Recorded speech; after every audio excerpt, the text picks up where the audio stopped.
जय गुरु जी, शुक्राना गुरु जी। ओम नमः शिवाय। शिव जी सदा सहाय। ओम नमः शिवाय। गुरु जी सदा सहाय। जय गुरु जी। संगत जी शुक्राना गुरु जी, अंतम अंतम शुक्राना। संगत जी, गुरु जी कहते हैं कि जब तक मैं तुम्हारे साथ हूँ तुम्हें घबराने की जरूरत ही नहीं है। जरूरत किस चीज़ की जरूरत है, किस चीज़ की चिंता है। संगत जी, गुरु जी सब संगत से एक वचन चाहते हैं कि तुम्हारा लक्ष्य भी गुरु जी, तुम्हें पाना भी गुरु जी को है, तुम्हारे वचन भी गुरु जी के होने चाहिए, तुम्हारी सोच भी गुरु जी को पाने की होनी चाहिए। तुम्हारे कदम आगे बढ़े तो गुरु जी की तरफ बढ़े, मतलब तुम्हारे जीवन का हर चीज़ गुरु जी की तरफ होना चाहिए कि गुरु जी देखना आपको घर बैठे बैठे सारी चीज़ों से भर देंगे। आपको कहीं जाने की जरूरत नहीं पड़ेगी। आपको प्रॉब्लम आ रही है जॉब में तो आप टेंशन फ्री हो जाए, गुरु जी को कहते गुरु जी आप देखो, टेंशन फ्री रहो, टेंशन फ्री। गुरु जी अपने आप देखेंगे, वो गुरु जी का काम है। हमारा काम है अच्छे कर्म करते रहना, हम अपने अच्छे कर्म करते रहेंगे।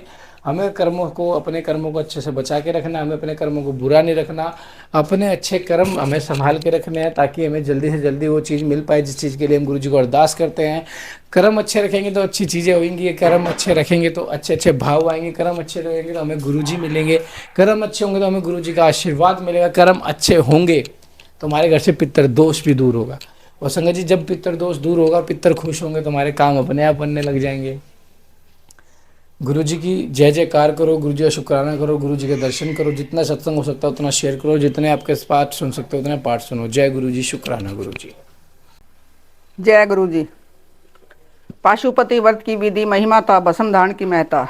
ऋषि बोले कि भगवान, हम परम उत्तम पाशुपत व्रत को सुनना चाहते हैं, जिसका अनुष्ठान करके ब्रह्मा आदि सब देवता पाशुपत माने गए हैं। वायुदेव ने कहा कि मैं तुम सब लोगों को गोपनीय पाशुपत व्रत का रहस्य बताता हूँ, जिसका अर्थ व शीर्ष में वर्णन है तथा जो सब पापों का नाश करने वाला है।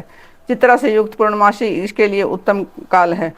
शिव के द्वारा अनुग्रहित स्थान ही इसके लिए सबसे उत्तम देश है, अथवा क्षेत्र, बगीचे आदि तावन प्रांत भी शुभ एवं परस्त देश हैं। पहले त्रयोदशी को बलि भांति स्नान करके नित्य कर्म संपन्न कर लें, फिर अपने आचार्य की आज्ञा लेकर उनका पूजन और नमस्कार करके व्रत के अंग रूप से देवताओं की विशेष पूजा करें। उपासक को समम सवेत वस्त्र, सवेत यज्ञोपवीत, सवेत पुष्प और सवेत चंदन धारण करना चाहिए। वह कुश के आसन पर बैठकर हाथ में मुट्ठी भर कुश ले, पूर्व तथा उत्तर की ओर मुँह करके 3 प्रणाम करने के पश्चात भगवान शिव और देवी पार्वती का ध्यान करें। फिर यह संकल्प करें कि मैं शिव शास्त्र में बताई हुई विधि के अनुसार यह पाशुपत व्रत करूंगा।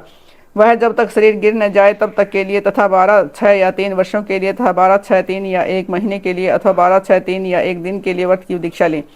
संकल्प करके विरजा होम के लिए विधिवत अग्नि की स्थापना करके कर्मशः घी, समीधा और चरु से हवन करें। तत्पश्चात तत्वों की शुद्धि के उपदेश से फिर मूल मंत्र द्वारा उस समीधा आदि सामग्रियों की ही आहुतियाँ दे। उस समय यह बारंबार यह चिंतन करे कि मेरे शरीर में जो ये तत्व हैं सब शुद्ध हो जाएं। उन तत्वों के नाम इस प्रकार हैं: 5 भूत, उनकी 5 तन मात्राएं, 5 ज्ञानेन्द्रियां, 5 कर्मेंद्रियां, 5 विषय तपचा आदि 7 साधु प्राण आदि, 5 वायु, मन, बुद्धि, अहंकार, प्रकृति, पुरुष, राग, विद्या, कला, नियति, काल, माया, शुद्ध विद्या, महेश्वर, सदाशिव, शक्ति तत्व और शिव तत्व, ये कर्मश तत्व कहे गए हैं। विरज मंत्रों से आहुति करके होता है रजोगुण रहित शुद्ध हो जाता है। फिर शिव का अनुग्रह पाकर वह ज्ञानवान होता है। तदंतर गोबर लाकर उसकी पिंडी बनाए, फिर उसे मंत्र द्वारा अभिमंत्रित करके अग्नि में डाल दें। इसके बाद उसका प्रोक्षण करके उस दिन व्यक्ति केवल हविष्य खाकर रहें। जब रात बीतकर प्रातःकाल हो जाए तब चतुर्दशी में पुनः प्रोक्त सब कृत्य करें। उस दिन शेष समय निराहार रहकर बिताएं। फिर पूर्णिमा को प्रातःकाल इसी तरह होम पर्यंत कर्म करके रुद्राग्नि का उपसंहार करें। तदंतर यत्न पूर्वक उनमें से वसंत ग्रहण करें। इसके बाद साधक चाहे जटा रख ले, चाहे सिर मुंडवा ले, तो चाहे केवल सिर पर शिखा धारण करे। इसके बाद स्नान करके यदि वह लोक लज्जा से ऊपर उठ गया तो दिगंबर हो जाए, अथवा गेरुआ वस्त्र, मृग चरम या फटे पुराने चिथड़े को ही धारण कर ले। एक वस्त्र धारण करें या वलकल पहन कर रहें। कटी में मेखला धारण करके हाथ में दंड ले लें। तदंतर दोनों पैर धोकर आचमन करे। विरजा अग्नि से प्रकट होकर भस्म को एकत्र करे। अग्निरति, भस्म इत्यादि 6 अर्थवेदीय मंत्रों द्वारा उसे अपने शरीर में लगाए। मस्तक से लेकर पैर तक सभी अंगों में उसे अच्छी तरह मल ले। इसी क्रम से प्रणव या शिव मंत्र द्वारा सर्वांग में भस्म लगाकर त्रयाशुम इत्यादि मंत्रों से ललाट आदि अंगों में त्रिपुरुंड की रचना करें। इस प्रकार शिव भाव को प्राप्त हो शिव योग का आचरण करें। तीनों संध्याओं के समय ऐसा ही करना चाहिए। यही पाशुपत व्रत है जो भोग और मोक्ष देने वाला है। यह जीवों के पशु भाव को निवेद कर देता है। इस प्रकार पाशुपत व्रत के अनुष्ठान द्वारा पशुत्व का परित्याग करके लिंग मूर्ति सनातन महादेव जी का पूजन करना चाहिए। यदि वैभव हो तो सोने का अष्टदल कमल बनवाए जिसमें 9 प्रकार के रत्न जड़े गए हों, उसमें कर्णिका और केसर भी हो, ऐसे कमल को भगवान का आसन बनावें। धनाभाव होने पर लाल या सफेद कमल के फूल का आसन अर्पित करें, वह भी न मिलो तो केवल भावनामय कमल समर्पित करें। उस कमल की कर्णिका में पीठिका सहित छोटे से स्फटिक मणिमय लिंग की स्थापना करके कर्मशः विधि पूर्वक उसका पूजन करें। उस लिंग का शोधन करके पहले शास्त्रीय विधि के अनुसार उसकी स्थापना कर लेनी चाहिए। फिर आसन दे पंचमुख के प्रकार से मूर्ति की कल्पना करके पंचगव्य आदि से पूर्ण अपने वैभव के अनुसार संग्रहित भरे हुए स्वर्ण निर्मित कलशों से उस मूर्ति को स्नान कराएं। फिर सुगंधित द्रव्य, कपूर, चंदन और कुमकुम आदि से वेद रहित सहित भूषण भूषित शिवलिंग का अनुलेपन करके बिल्वपत्र, लाल कमल, श्वेत कमल, नील कमल, अन्यान्य सुगंधित पुष्प, पवित्र एवं उत्तम पत्थर तथा दुर्वा और अक्षत आदि विचित्र उपचार चढ़ाकर यथा प्राप्त सामग्रियों द्वारा महापूजन की विधि से उसमें मूर्ति की अभ्यर्थना करें। फिर धूप, दीप और नैवेद्य निवेदन करें। इस तरह भगवान शिव को उत्तम वस्त्र निवेदन करके अपना कल्याण करें। उस व्रत में विशेषतः वे सभी वस्तुएं देनी चाहिए जो अपने को अधिक प्रिय हो, श्रेष्ठ और न्यायपूर्वक उपार्जित हो गई हैं। बिल्व पत्र, उत्पल और कमलों की संख्या 1,000 होनी चाहिए। अन्य पत्रों और फूलों में से प्रत्येक की संख्या 108 होनी चाहिए। इन सामग्रियों में भी बिल्व पत्र को विशेष यत्न पूर्वक जुटाएं, उसे भूलकर भी न छोड़े। सोने का बना हुआ एक ही कमल 1 सहस्त्र कमलों से श्रेष्ठ बताया गया है। नील कमल आदि के विषय में भी यही बात है, वे सब बिल्वपत्रों के समान ही महत्व रखते हैं। अन्य पुष्पों के लिए कोई नियम नहीं है, वे जितने मिले उतने ही चढ़ाने चाहिए। अष्टांग अर्घ्य उत्कृष्ट माना जाता है। धूप और आलेप के विषय में विशेष बात यह है कि वामदेव नामक मुख में चंदन, तत्पुरुष नामक मुख में हरिताल और ईशान नामक मुख में भस्म लगाना चाहिए। कोई भस्म की जगह आलेपन का विधान करते हैं। दूसरे प्रकार के धूप का विधान होने से कुछ लोग प्रसिद्ध धूप का निषेध करते हैं। अघोर नामक मुख के लिए श्वेत गुरु का धूप देना चाहिए। तत्पुरुष नामक मुख के लिए कृष्ण अगुरु के धूप का विधान है। वामदेव के लिए गुग्गल, सदोजात मुख के लिए सौगंधित, ईशान के लिए भी उशीर आदि धूप को विशेष रूप से देना चाहिए। शर्करा, मधु, कपूर, कपिला, गाय का घी, चंदन का चूरा तरह अगुरु नामक काष्ठ आदि का चूर्ण, इन सब को मिलाकर जो धूप तैयार किया जाता है उसे सबके लिए सामान्य रूप से उपयोग के योग्य बताया गया है। कपूर की बत्ती और घी के दीपक जलाकर दीपमाला देनी चाहिए। तत्पश्चात प्रत्येक मुख के लिए पृथक पृथक अर्घ्य और आचमन देने का विधान है। प्रथम आवरण में गणेश और कार्तिकेय की पूजा करनी चाहिए। इसके साथ ही बाह्य अंगों की भी पूजा आवश्यक है। प्रथम आवरण की पूजा हो जाने पर द्वितीय आवरण में चक्रवर्ती विघ्नेश्वरों का पूजन करना चाहिए। तृतीय आवरण में भव आदि अष्टमूर्तियों की पूजा का विधान है। वहीं महादेव आदि एकादश मूर्तियों का भी पूजन आवश्यक है। चौथे आवरण में सभी गणेश्वर पूजनीय हैं। पंचावरण में कमल के बाह्य भाग में क्रमशः 10 दिग्पालों, उनके अस्त्रों और अनुचरों की क्रमशः पूजा करनी चाहिए। वही ब्रह्मा के मानस पुत्रों की, समस्त ज्योतिर्गणों की, सब देवी देवताओं की, सभी आकाशचारियों की, पातालवासियों की, अखिल मुनीश्वरों की, योगियों की, सब यज्ञों की, द्वादश सूर्यों की, मर्तिकाओं की, गणों सहित क्षेत्रपालों की और इस समस्त चराचर जगत की पूजा करनी चाहिए। इन सबको शंकर जी की विभूति मानकर शिव के प्रसन्नता के लिए ही इनका पूजन करना उचित है। इस प्रकार आवरण पूजा के पश्चात परमेश्वर शिव का पूजन करके उन्हें भक्तिपूर्वक धृत और व्यंजन सहित मनोहर हविष्य निवेदन करना चाहिए। मुख शुद्धि के लिए आवश्यक उपकरणों सहित तांबुल देकर नाना प्रकार के फूलों से पुनः इष्ट देव का श्रृंगार करें। आरती उतारे तत्पश्चात पूजन का शेष कृत्य पूर्ण करें। प्याला तथा उपकार का सामग्रियों सहित सैया समर्पित करें। सैया पर चंद्रमा के समान चमकीला हार दे, राजोचित मनोहर वस्तुएं सब प्रकार से संचित कर दें। स्वयं पूजन करें, दूसरों से भी कराएं तथा प्रत्येक पूजन में आहुति दें। इसके बाद स्तुति, प्रार्थना और जप करके पंचाक्षरी विद्या को जपें। परिक्रमा और प्रणाम करके अपने आप को समर्पित करें। तदंतर इष्ट देव के सामने ही गुरु और ब्राह्मण की पूजा करें। इसके बाद अर्घ्य और 8 फूल देकर पूजित लिंग या मूर्ति से देवता का विसर्जन करें।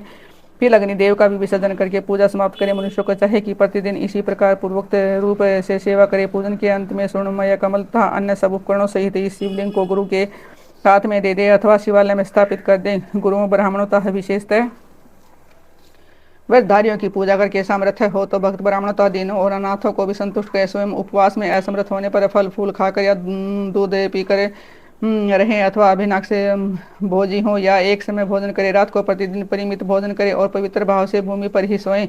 बसम पर, तृण पर अथवा चीर या मृग चरम पर शयन करे। प्रतिदिन ब्रह्मचर्य का पालन करते हुए इस व्रत का अनुष्ठान करे। यदि शक्ति हो तो रविवार के दिन आर्द्रा नक्षत्र में दोनों पक्षों की पूर्णिमा और अमावस्या को, अष्टमी को तथा चतुर्दशी को उपवास करें।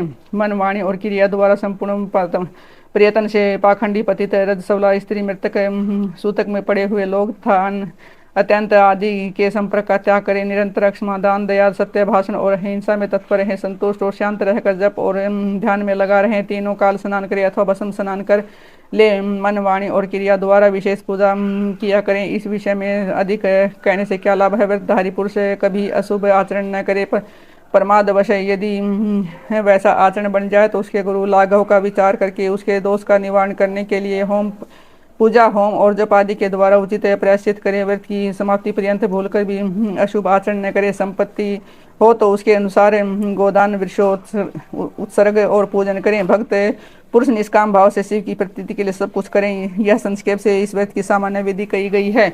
अब शास्त्र के अनुसार प्रत्येक मास में जो विशेष कृत्य है उसे बताता हूँ। वैशाख मास में हीरे के बने हुए शिवलिंग का पूजन करना चाहिए।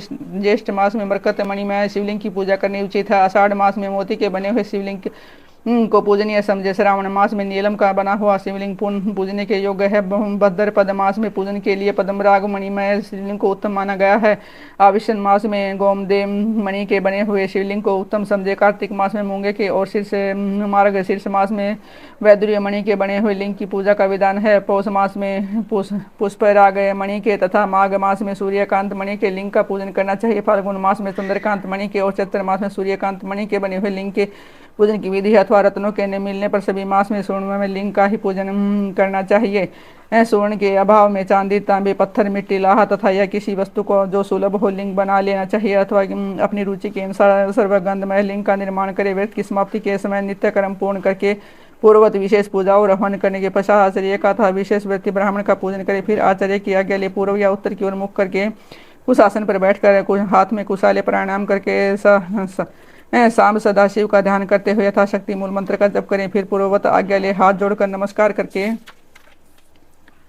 कहें कि भगवान अब मैं आपकी आज्ञा से इस व्रत का उत्सर्ग करता हूँ। ऐसा कहे शिवलिंग के मूल भाग में उत्तर दिशा की ओर कुशों का त्याग करे। तदंतर दंड चीर जटा और मेखला को भी त्याग दे। इसके बाद फिर विधि पूर्वक आचमन करके पंचाक्षर मंत्र का जप करें। जो आत्यंतिक दीक्षा ग्रहण करके अपने शरीर का अंत होने तक शांत भाव से इस व्रत का अनुष्ठान करता है वह नैष्टिक व्यक्ति कहा गया है। उसे सब आश्रमों से ऊपर उठा हुआ माँ पाशुपत जानना चाहिए। वही तपस्वी पुरुषों में श्रेष्ठ है और वही महान व्रतधारी है।